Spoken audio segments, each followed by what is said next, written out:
What's up guys, Justin here with the Rhino Essentials. So in today's video, we're going to talk about how to create an exterior model using Rhino. Let's go ahead and just jump into it. All right, so this is a continuation of the Getting Started with Rhino series. I will link to the full playlist in the notes down below if you want to start from the beginning. But in this situation, what we want to do is we want to model an exterior building or the outside of a building, including things like doors and windows. And so when I do something like this, I always like to start with a floor plan. And so we're going to go ahead and we're going to type in the rectangle command, and we're going to single click. And note that I can use this X and Y to figure out the dimensions because we have to type in two values in here. So in this case, right, I'm going to type in the longer value first, which is going to be 30 feet. Then I'm going to type in a comma, and I'm going to type in 20 feet.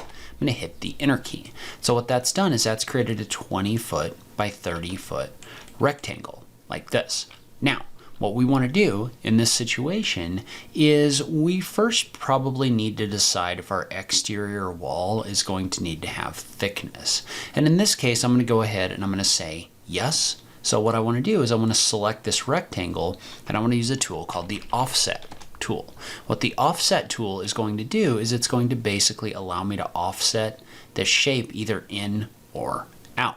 And so one thing about the offset tool is you need to give it a value, right? You see how right now this is offsetting this in by 0.167. Well, in this case, we want to type in D in the enter key, and then we're going to type in a distance. So in this case, we're going to assume that our exterior wall is going to be 6 inches thick, just for simplicity, and then hit the enter key. Well, notice how now this is going to allow us to offset this by that value. So we're going to go ahead and click like this.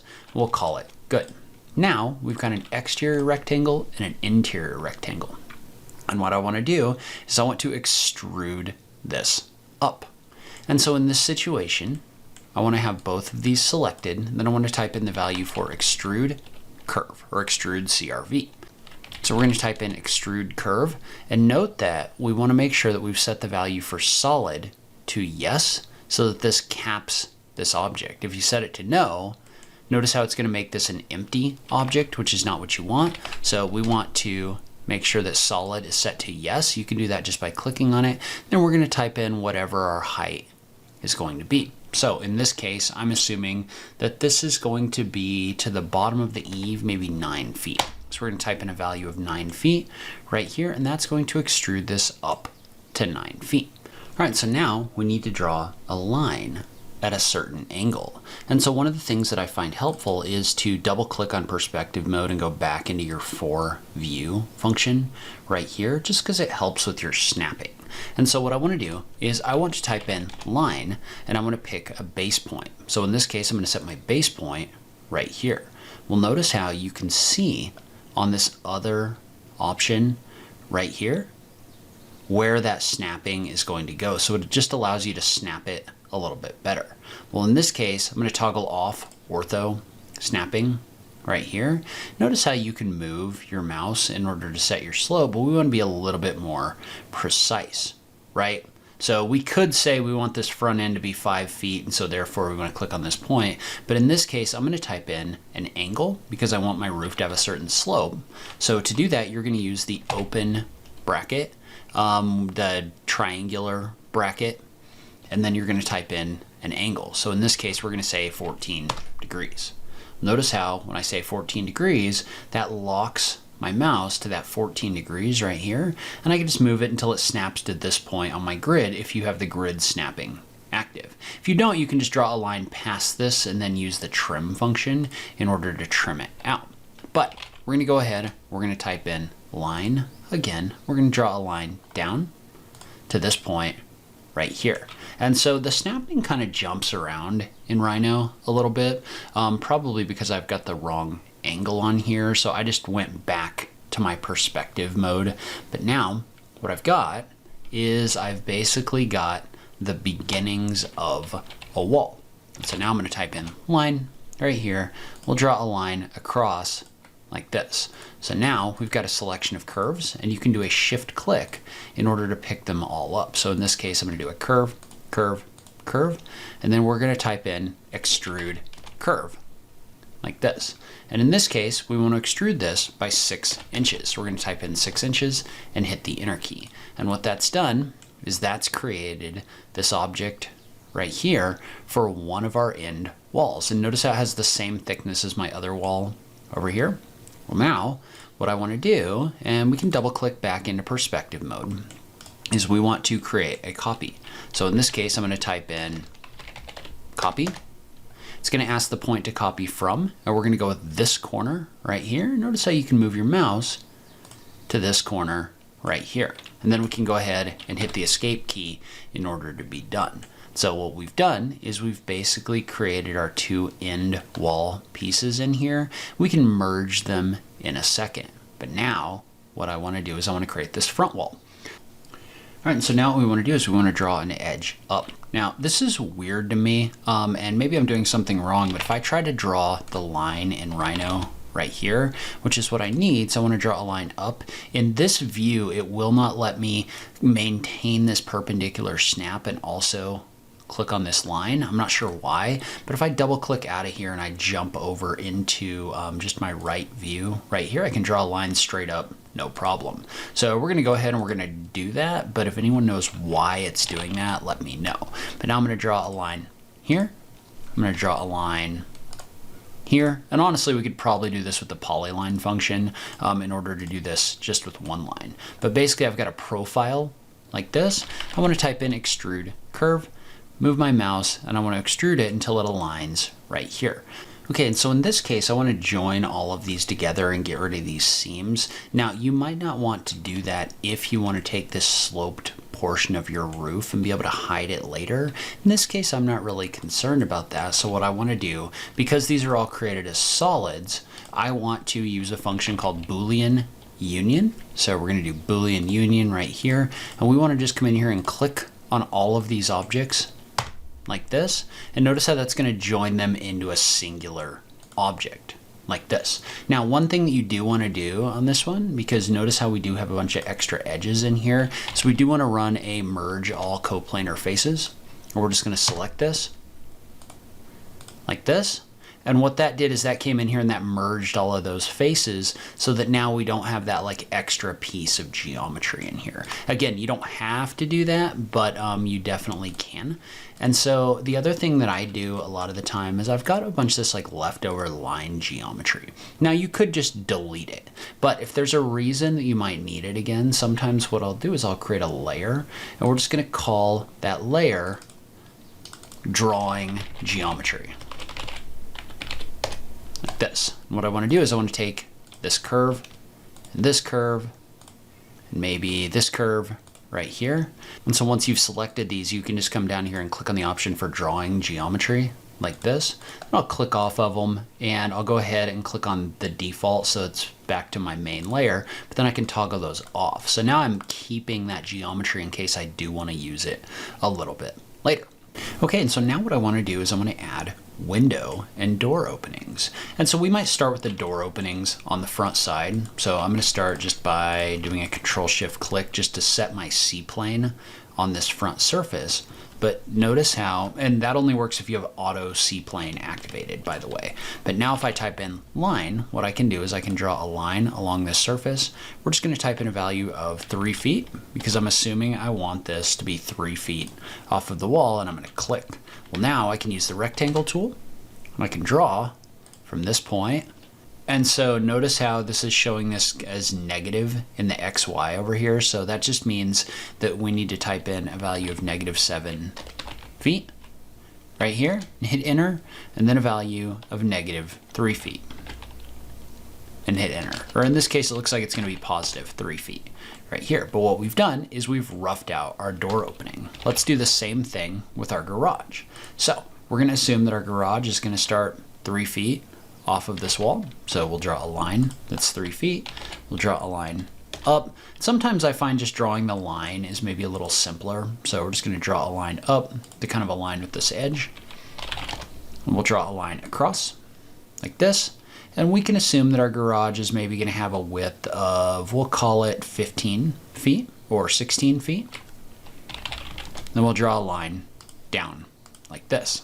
So now we've got this kind of like rough opening location in here, we're going to leave that alone for just a minute and go ahead and model out our window openings. So in this case, I'm going to do a Control-Shift-Click in order to align my C-plane with this surface. So again, notice how I have Auto C-plane active, so it's automatically aligning that. But I'm going to type in line. And again, we'll assume our window is going to be 3 feet off the wall. Okay, and so what I like to do is I like to start from the top of the window, because usually you're going to want your window to align with the top of your doors over here so everything looks uniform. So we're just going to draw a line off of this point right here, and we want it to align with this point. And so we know that this is going to be 7 feet high right here, but then what we can do is we can draw a line across right here. And I know I want my windows to be 4 feet high, so we can draw a 4-foot line here. And then if we wanted to, we could use the rectangle function in order to finish this off. So just draw a rectangle like this. Then we can go ahead and we can delete out this guideline because we don't really need it anymore. And in this situation, I've got this curve, and we're also going to want a copy of this. And so now what I'm going to do is I'm going to type copy. I'm going to pick up this curve and hit the Enter key. And then we're going to pick this point and move our mouse in this direction and type in a value of 5 feet and hit the Enter key. So what that's going to do is that's going to, and you may need to place, or you may need to click in order to finalize that. And so what that's done is that's come in here and that's created 2 rectangles that are going to act as our bottom window openings. All right, so now we need to create our vertical openings. And so what we're going to do in this situation is I'm going to start by getting a line that we're going to intersect with at the top of our model, right? Because what's going to happen is we're going to have windows that go up, and then they're going to have to actually slope to match the slope of the roof. And so to do that, what I'm going to do is I'm going to start by using the offset function. So I'm just going to type in offset right here, and it's going to ask us to select a curve. Well, in this case, we can select this roof curve right here.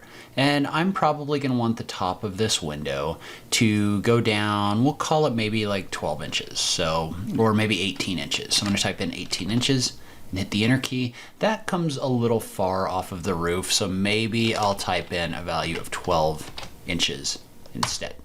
And I'm going to go ahead and I'm going to toggle the cap option off, so to none, so that I don't have those endpoints. But basically what I'm doing is I'm just creating a line that I can use to draw to. But notice how I can move my mouse in either direction. I'm going to click and we're good to go. So now what we want to do is we want to draw our window openings. And I'm just going to rough these out with lines. So I'm just going to use the line tool. And the first thing I want is I want a line that's going to be 12 inches above this window right here. And then I'm just going to draw a line that's going to go across and a line right here. And we'll draw a line that goes up that intersects with this face right here. So we're just using the line tool in order to do this. And don't worry about the rest of it quite yet. So we're just going to type in line. We'll do the same thing over here.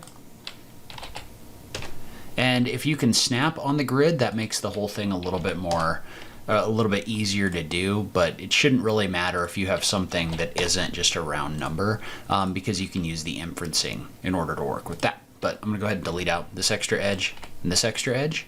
And what I wanna do is I want to trim this edge. So to do that, I'm just gonna type in trim, and I'm going to select this curve and this curve and this curve and this curve as cutting options. So notice how you just type in trim and then you click to set those as cutting objects. Well, now notice how I can come in here and I can click on these edges like this, and it's going to trim them so that I now have my window openings. Okay, and so what we want to do is we want to use a tool called wire cut. And what that's going to do is that's going to allow us to select a curve. So like this one right here, I'm going to pick this curve up, I'm going to hit the Enter key, and it's going to ask me what object I want to cut. And so in this case, I'm going to hit Enter right here. And notice what this is doing, and I'm going to double click into the top down view so you can see this. This is allowing me to use this as a wire to cut through my object. And I can actually cut through multiple walls just by moving this all the way across right here and then clicking. So notice how it's going to show me where it's going to cut. I can hit the enter key again, and that's gonna cut openings. Now, this can get a little bit weird if you're trying to do it with curves like these that are individual edges, right? So if I try to do a wire cut right here, it's gonna ask me what object I wanna cut. And sometimes it seems to work well, and sometimes it doesn't. It does this kind of like funky second depth thing. So a lot of the time what I'll do is I'll pick up these edges and I'll just type in join. And what that's going to do is that's going to join them into a singular curve like this. So just pick up these 4 edges like this, type in join. So now it's one curve. And now I can just pick up all of these curves really quickly. So I can just do a shift click to pick them up, do a wire cut, select my object, and then cut all the way across. So now I've cut all of my window openings on the sides of my building. So if you don't want to join your edges, there is another function that they added called push pull. So if I type in push pull, this is going to act very much like the SketchUp push-pull tool. So what you can do is you can select faces. So notice how it's picking up these faces. You can hit the enter key in order to push-pull that. And notice how if I push-pull through this object, it's going to cut an opening. It's going to extrude out if I move my mouse this way, but if I move my mouse this way and click, that push-pull is going to create those openings. So 2 ways to do the same thing. You can either do a wire cut or a push-pull. The push-pull actually works better if you have objects that are individual curves, while the wire cut I think I prefer when you've got closed curves like this. But now you've got a building with openings ready for you to start creating windows. Okay, and so now we're going to create our window. So to do that, we're going to pick up this curve, we're going to type in a value of offset, and we're going to offset this in by 2 inches. So I'm going to type in 2 inches. I'm going to move my mouse so that this is offset inward like this. So now I've got these 2 curves in here. We're going to jump back into our top down mode. And so before I do this, because I actually don't want this window to be the full length of the wall, I want it to have just a little bit of inset. So what I'm going to do is I'm going to use the move function. So I'm going to type in move. I'm going to pick a point right here. I'm going to move this over, and I'm going to move this so that it's centered in my window. And then what I can do, notice I have both of these selected, is I can type in the extrude curve function, and notice how there's an option here for both sides like this. So when you select both sides, what that's going to do is that's going to extrude this in both directions. And in this case, so if I was to extrude it right here, this would be about 3 inches. So I'm going to type in a value of 2 inches and hit the enter key. And so what that's done is that's created a window inside of this opening like this that's kind of, it's recessed a little bit, which gives it a little bit more realism in my opinion. So we're going to do the same thing. We're going to do an offset, and sometimes it can be better to go through and do all of your offsets first, because you can just right click in order to activate that tool and then click on your curves right here and just offset all of these in, because then you can pick them all up, right? I'm going to go back and do a shift click like this. I've picked up all of these curves, and what I can do is I can just use the move function to center them all like this. And then you can also do an extrude curve on all of them as well, just by keeping those selected. So again, I'm going to type in a value of 2 inches, hit the enter key right here. Whoops. And now I've got all of these window openings. And so one thing I don't have in here is a glass pane, but you can do that really quickly by coming in here and selecting all of these curves. So I'm just doing a shift click right here like this. And there's an option in your standard tool set under surface creation. So notice I can click in the little corner right here for surface from planar curves. So what that's going to do is that's going to create a surface on all of these that's going to act as our glass. Well, now you can take all of these windows. I'm just going to click and drag across them like this to select them. And what I'm going to do is I'm just going to do a copy, and I'm just going to use this base point right here, and I'm going to move my mouse over. I'll click right here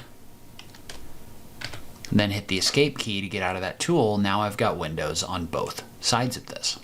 And so then we're going to do the same thing with our door. So we're going to select this curve, and in this case you might actually use the trim function in order to trim this bottom curve like this.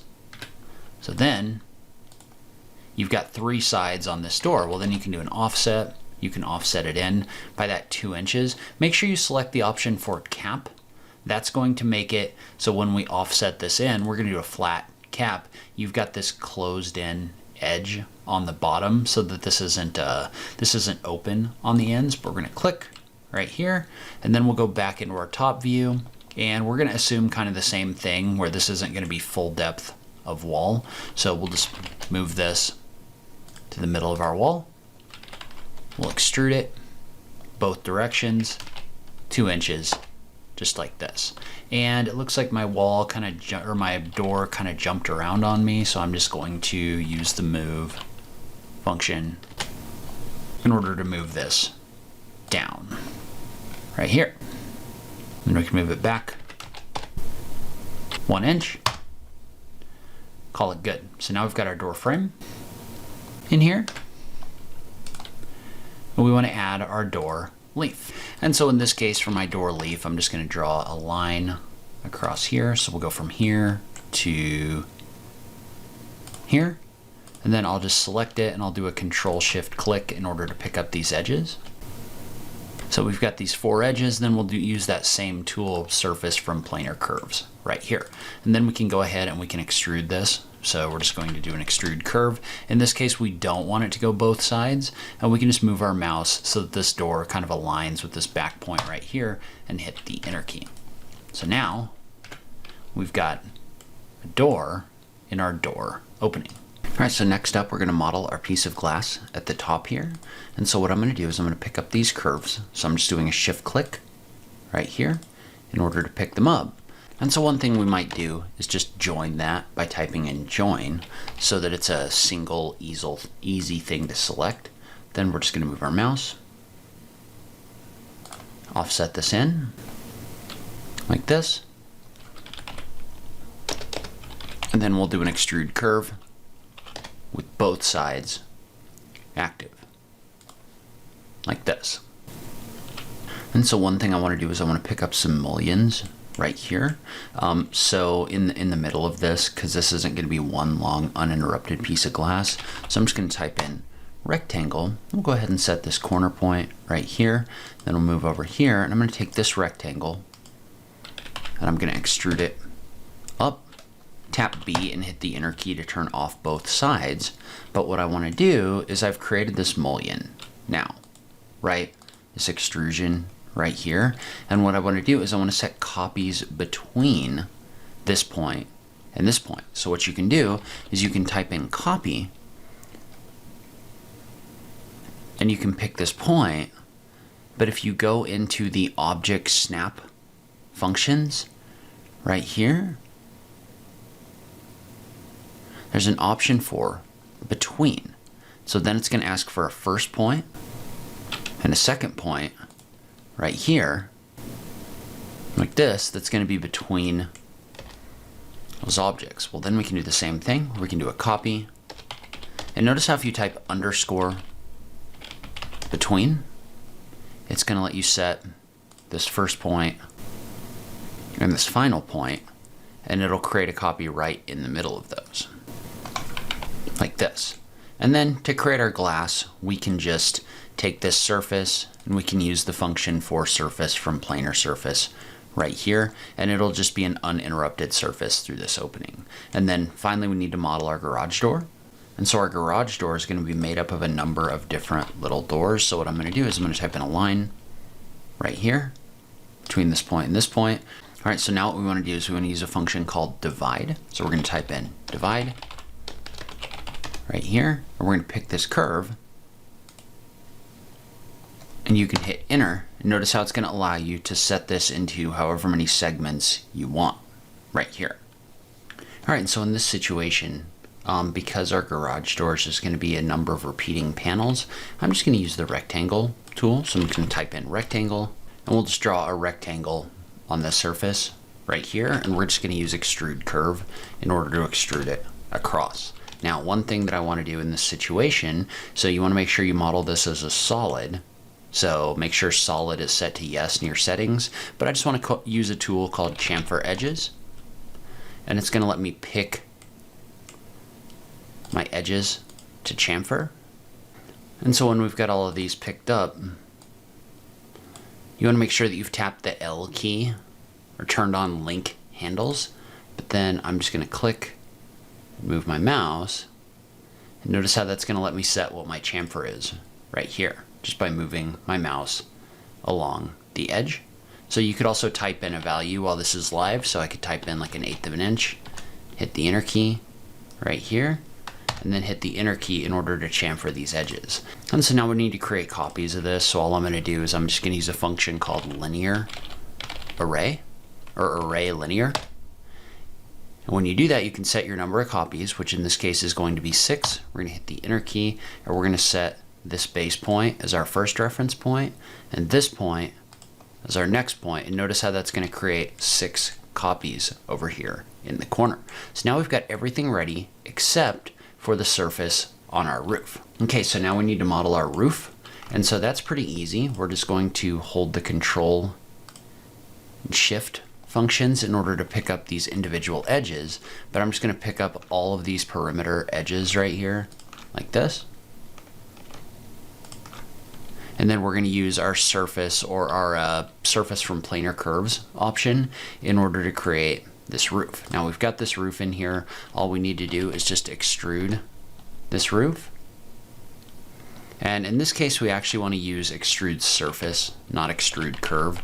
So we're going to do extrude SRF right here. We're going to pick this surface, and then we'll extrude it up by whatever we want this thickness to be. And in this case, I'm going to say this is going to be a 1-foot assembly right here.